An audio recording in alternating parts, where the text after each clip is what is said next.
আপনি কি জানেন সত্যিকারের সুখী মানুষকে? সুখ শব্দের অর্থ কি? সুখ খারে কও। সুখী তারাই খোয়াও যেন যার মনে সুখ আছে। হয়তো টাকা পয়সা ধন সম্পত্তি তার কিছু নাই থাকতে পারে, তার ঘরও শান্তি আছে, তার মনও শান্তি আছে, তার ঘরও ইজ্জত আছে, সম্মান আছে, সেই সবচেয়ে বড় সুখী।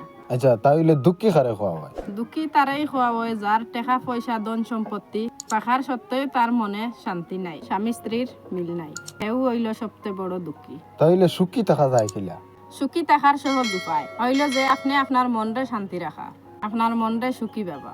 হয়তো আপনার ধন সম্পত্তি কিছুই নাই, কিন্তু আপনার মনরে সুখী বাবা, আপনার মনরে নরম রাখা, আপনার মনরে অল্পতে সন্তুষ্ট রাখা। যদি পারেন তে আপনি সুখী হইতে পারবা। আমি আপনার কাছে অনুরোধ করিয়া হইতাম চাইয়ার যে আপনি আপনার মনরে শান্ত রাখা, আপনি আপনার ভিতরে থাকি লোভ লালচ অতাবাদ দেখা, আপনার স্বামী বা স্ত্রী একে অন্যরে সম্মান করুকা, তাহলে জীবনে আপনি সুখী হইতে পারবা। টাকা পয়সা ধন সম্পত্তি আপনারে সুখ দিতে পারতো না। সুখী হইতে গেলে একটা মন লাগে, যে মনো লোভ নাই, যে মনো হিংসা নাই, ও ধরনের মন আপনার বানাকা। যদি বানাইতে পারেন তাহলে সুখী হইতে পারবা।